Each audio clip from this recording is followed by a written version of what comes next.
टारसेंस products limited, बता दूं इस कंपनी के बारे में, 1983 में इस कंपनी की शुरुआत हुई थी। टारसेंस प्रोडक्ट्स प्राइवेट लिमिटेड के नाम से consumables, reusable designing, development, manufacturing और मार्केटिंग करने वाली लैबवेयर यानी कि लैब में काम आने वाले जो प्रोडक्ट्स हैं उनकी अग्रणी कंपनी है ये।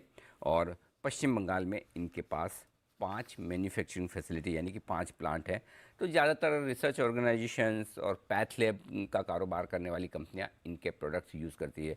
ये सारे जो सिरिंजेस हो सकते हैं, टेस्ट ट्यूब्स वगैरह हो सकती हैं, अलग अलग तरह के इक्विपमेंट्स जो होते हैं वो कंपनी बनाने का काम करती है।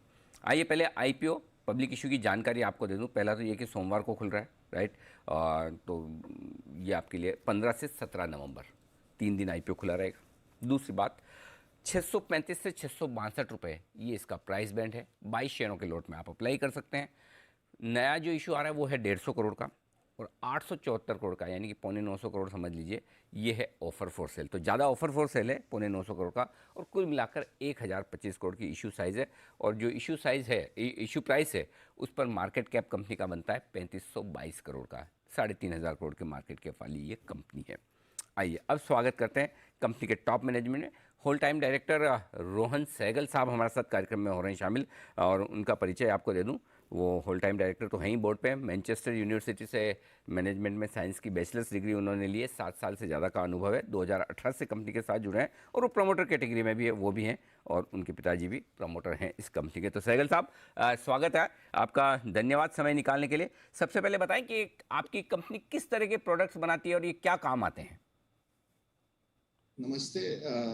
धन्यवाद मेरे को यहाँ आने के लिए। और हमारी कंपनी लैबवेयर प्रोडक्ट्स बनाती है प्लास्टिक में, जो तरह तरह के लैब्स में यूज होती है, चाहे वो डायग्नोस्टिक लैब्स हो, फार्मास्यूटिकल लैब्स हो, रिसर्च लैब्स हो, सीआरओज में यूज होती है। और तरह तरह के जहाँ जो भी लैब जहाँ पे कोई साइंटिफिक रिसर्च हो रहा है, वहां पे हमारे कंज्यूमेबल, लेबोरेटरी कंज्यूमेबल यूज होती है। लैब में काम आने वाले प्रोडक्ट्स बनाती है आप। तो सर क्या वजह 5 के 5 प्लांट्स आपके पश्चिम बंगाल में, और ज़्यादा प्लांट्स पश्चिम बंगाल में, तो थोड़ी चिंता रहती है मार्केट के लोगों को कि अरे थोड़ा सा मतलब है ना, वो कंफर्ट कम आता है। तो कोई खास वजह है कि सारे प्लांट्स नहीं लगाए आपने। नहीं, हमारा परिवार पश्चिम बंगाल में रह रहा है ओके। लास्ट 45 साल से। हमने बहुत छोटे तरीके से स्टार्ट किया था हम्म। 1983 में, ओके। एक बहुत ही छोटे प्लांट के साथ, जो हमारा पहला प्लांट है। हम्म। और इस तरह का ग्रोथ हमने कभी प्रोजेक्ट नहीं किया था। 37 ईयर्स में हम इस तरह का ग्रोथ कर पाएंगे, तो एक के बाद एक हम प्लांट यहाँ खोलते गए। और पश्चिम बंगाल ने हमें बहुत सपोर्ट किया है, और हमें कोई भी किसी भी तरह का डिफिकल्टी नहीं आया है। It has been very very business friendly for us, and all our growth is attributed to the state, since हमारे सारे plants हैं यहाँ पे, प्लस हमारे सारे टेक्नोलॉजी, नो हाउ, सारे key personnel, apart from the promoter group we have other key personnel, तो सारे रिसोर्सेज एंड नॉलेज सेंटर हमारा यहाँ पे पश्चिम बंगाल पे है। So it is very very key state for us moving forward for our growth journey. Hmm. ठीक बात है। अच्छा, एक चीज़ और बताएं सहगल साहब कि इतने ज़बरदस्त मार्जिन्स पे आप काम करते हैं। ऑपरेटिंग लेवल पर भी 50%, 53% के मार्जिन हैं। नेट प्रॉफिट लेवल पर 35% के मार्जिन है। इतने ज़बरदस्त मार्जिन कहाँ से मिल पाते हैं? और अगर ऐसा है तो फिर कंपटीशन बढ़ने का खतरा नहीं है सर? क्योंकि इतने बढ़िया मार्जिन देख के तो कोई भी कोशिश करेगा, सोचेगा इस बिजनेस में हम भी उतरते हैं। नहीं, कंपटीशन तो है, काफी कंपटीशन है मार्केट में, बोथ फ्रॉम मल्टीनेशनल, बाहर के बड़े कंपनियों से कंपटीशन है, प्लस डोमेस्टिक कंपनियों से भी कंपटीशन है। प्राइसिंग हमारा बहुत अट्रैक्टिव है, बहुत कंपेटिटिव है मार्केट में। It is as per standards of multinational companies and the domestic companies. हमारे manufacturing leverage, economies of scale, technological know how, इस इन सब चीजों में हमने बहुत इन्वेस्टमेंट किया है, बहुत समय बिताया है over the many years. And our costing और मैन्युफैक्चरिंग ऑफ प्रोडक्ट में हम बहुत ध्यान देते हैं to ensure that our cost are much lower than what competition has. And इसके कारण हमारे मार्जिन उनसे थोड़े से ज्यादा है। के तो ये तगड़े मार्जिन वाला मामला। अच्छा, एक आपकी जो रॉ मटेरियल को लेकर मुझे सवाल पूछना था कि 75% आपका रॉ मटेरियल आप विदेशों से इंपोर्ट करते हैं, राइट? क्या वजह, क्या हाँ जी। हिंदुस्तान में नहीं मिलता? और अगर इंपोर्ट करते हैं तो फिर थोड़ी रिस्क रहती है कि टाइम से मिला नहीं मिला, महंगा मिला, सस्ता मिला। और आजकल जो ये रॉ मटेरियल के दाम इतने बढ़ गए, तो आपके भी फर्क पड़ता है कि क्रूड के दाम बढ़ रहे हैं तो आपके रॉ मटेरियल कॉस्ट बढ़ जाएगी, ऐसा होता है सर? तो 25% रॉ मटेरियल जो हम इंडिया से लेते हैं उनका क्रूड डिपेंडेंट है, क्योंकि वो स्टैंडर्ड कमोडिटी ग्रेड रेजिन है। हम्म। पर जो 75% रॉ मटेरियल हम बाहर से मंगवाते हैं, वो स्पेशलाइज्ड ब्लेंडेड रेजिन होते हैं for medical applications only. Unfortunately वो इंडिया में ऐसे ग्रेड्स नहीं बनते क्योंकि यहाँ पे मार्केट उतना बड़ा नहीं है जिस तरह से बाहर पे मार्केट ज्यादा बड़ा है। तो हमें कोई ऑप्शन नहीं है, बट हमें बाहर से इंपोर्ट करना पड़ता है। अभी तक लास्ट 3 साढ़े 3 डेकेड्स में 30 35 सालों में हमें कोई प्रॉब्लम नहीं हुआ है। हमारे सप्लाई चेन डिपार्टमेंट ने इसे बहुत अच्छे से संभाल के रखा हुआ है।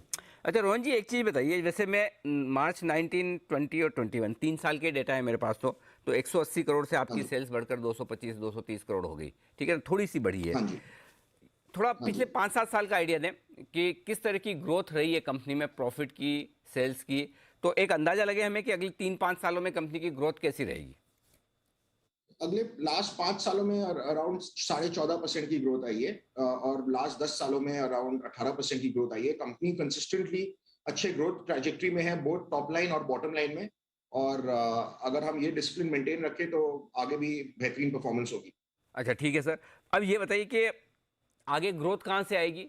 5 प्लांट हैं, फुल कैपेसिटी पे चल रहे हैं, या यहीं से आप और बिजनेस बढ़ाने वाले हैं, कुछ नए प्लांट्स एक्सपांशन क्या करेंगे सर, ये बताइए ज़रा मुझे।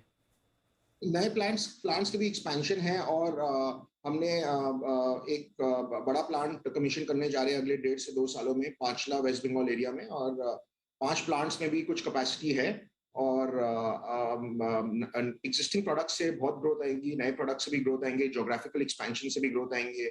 इंडिया में बहुत इन्वेस्टमेंट चल रहे हैं in health care, research infrastructure बढ़ रहे हैं, तो यहाँ से भी ग्रोथ आएंगे। तो माहौल आगे पूरे health care, research environment, scientific environment का बहुत बुलिश है। और हम लीडरशिप पोजीशन में होने के लिए इसका एडवांटेज लेने का पूरी कोशिश करेंगे। जिस तरह से हम लास्ट 10 15 20 सालों से अपना ग्रोथ ट्रेजेक्टरी मेंटेन करें, उसी तरह से आगे भी चलते रहेंगे। लेकिन आप इशू तो फ्रेश 150 करोड़ का ही ला रहे हैं सर, ज़्यादा पैसा तो ले नहीं रहे मार्केट से, बाकी तो 850 करोड़ तो आपका ऑफर फॉर सेल में है, तो कंपनी के पास तो 150 हाँ करोड़ जी। ही जाएगा, तो एक्सपांशन के लिए काफ़ी है ये पैसा। हाँ जी, और हमारे इंटरनल अप्रूवल्स बहुत स्ट्रांग है, और कंपनी एज एज आपने बताया हाईली प्रॉफिटेबल है, तो इंटरनल अप्रूवल्स बहुत स्ट्रांग है, तो मोर देन सफिशिएंट है हमारे proceeds from the primary raise as well as internal approvals. Cash rich, debt free. Absolutely, after IPO yes, debt free. अच्छा, after IPO debt free, okay. अभी कितना debt है sir. Approximately 78 crore rupees का debt है। तो वो फिर इस इशू से जो पैसे आएंगे उससे चुका देंगे, राइट। हाँ जी। ओके अच्छा, एक आपके प्रोडक्ट्स में ये प्लास्टिक का यूज तो होता ही होगा, राइट, ज़्यादातर जो जिस हाँ तरह जी। के आप बना, तो ये हाँ एक जी। वो हमेशा डर हाँ रहता जी। है कि भाई प्लास्टिक पे बैन बार बार सुनते हैं, तो वो कोई रिस्क है या फिर हाँ जी। आप वाले प्रोडक्ट्स में नहीं होने वाला। बिल्कुल रिस्क नहीं है, क्योंकि हमारे जो प्लास्टिक्स है, ये प्लास्टिक्स रिसर्च में मदद करती है ताकि नई दवाइयां बने और नए डिजीजेस का रेजोल्यूशन आए, नए डिजीजेस के क्योर आए। तो हमारा जो प्लास्टिक है, it is used in a very very noble cause to fight diseases, to save lives. And this is the only, मतलब ये प्लास्टिक यही मटेरियल है जो इतना हाई लेवल और हाई टेक रिसर्च में मदद कर पाए। तो आगे चल के हमेशा प्लास्टिक में और जोर आएगा, और हमें कोई रिस्क नहीं लगता, और ना ही इंडिया में, ना ही बाहर पे, ना ही कोई बाहर के कंट्रियों में। अच्छा सर, एक लास्ट हल्का फुल्का सा सवाल है ये, आपके मैं ना डेटा देख रहा था, तो आपके हाँ 514 जी। एम्प्लॉयज़ हैं, है ना, और उसमें से करेक्ट। रिसर्च एंड डेवलपमेंट में 6 हैं, तो और 6 करेक्ट। क्वालिटी कंट्रोल में। आपको नहीं लगा कम है बहुत, क्योंकि आपकी इंडस्ट्री इतनी इवॉल्व हो रही है, नए नए प्रोडक्ट्स भी आपको देखने पड़ते होंगे, क्वालिटी कंट्रोल भी मेंटेन करना, काम चल जाता है इतने से। हाँ जी, चल जाता है। हम लोग लीन ऑर्गेनाइजेशन है, we try and manage our resources very well. And सारे जो क्वालिटी कंट्रोल और रिसर्च के आदमी लोग हैं, बहुत एक्सपीरियंस्ड है, हमारे कंपनी में बहुत सालों का तजुर्बा है उन्हें, और इस कारण हम बहुत अच्छे तरीके से मैनेज कर लेते हैं। बट आगे चलते जैसे ही कंपनी का साइज बढ़ रहा है, आप रिसर्च एंड डेवलपमेंट में डेफिनेटली बहुत और लोगों को देखोगे। Okay. Research and development will expand. तो अच्छा, कंपनी तो आपके फादर साहब ने शुरू की है, सहगल साहब ने, हाँ जी। अब आप हाँ जी। विदेश हाँ में जी। पढ़ाई करके आ गए, तो हाँ जी। तो मतलब क्या इसके पीछे थॉट प्रोसेस क्या है, कहाँ तक ले जाने वाले आप कंपनी को, अब तो कमान आपके हाथ में ही होगी ना सर। नहीं, ऐसी बात नहीं है। सब हमारे, we are govern by board, and Sanjeev Sehgal जो मेरे फादर है और हम दोनों बोर्ड के पार्ट है। जी। और it is a joint effort, and he is very much active in the business, and he has a very very strong vision for the business. हम आगे का यही सोच है कि जिस तरह से, जिस डिसिप्लिन से ये बिजनेस को मेंटेन और मैनेज किया गया लास्ट 30 35 सालों से, वही डिसिप्लिन से आगे ले जाना है। बहुत ही बढ़िया। रोहन जी, बात करके आपसे बड़ा मज़ा आया। बहुत इंटरेस्टिंग कंपनी है। और दीप, अच्छी बात है कि बड़े हाई मार्जिन पर काम करने वाली कंपनी, ऑपरेशनल लेवल पर और प्रॉफिट लेवल पर बड़े तगड़े मार्जिन के साथ है। इंटरेस्टिंग होगी ये कंपनी, विस्तार से हम और मंडे को बातचीत करेंगे। लेकिन फिलहाल रोहन सहगल साहब, बहुत बहुत धन्यवाद आपका, हमारे लिए समय दिया आपने, अपने आईपीओ पर, कंपनी की योजनाओं पर पूरी विस्तार से हमारे दर्शकों से बातचीत की। सोमवार से आपका आईपीओ खुल रहा है, बहुत बहुत शुभकामनाएं sir. Thank you so much, धन्यवाद। धन्यवाद।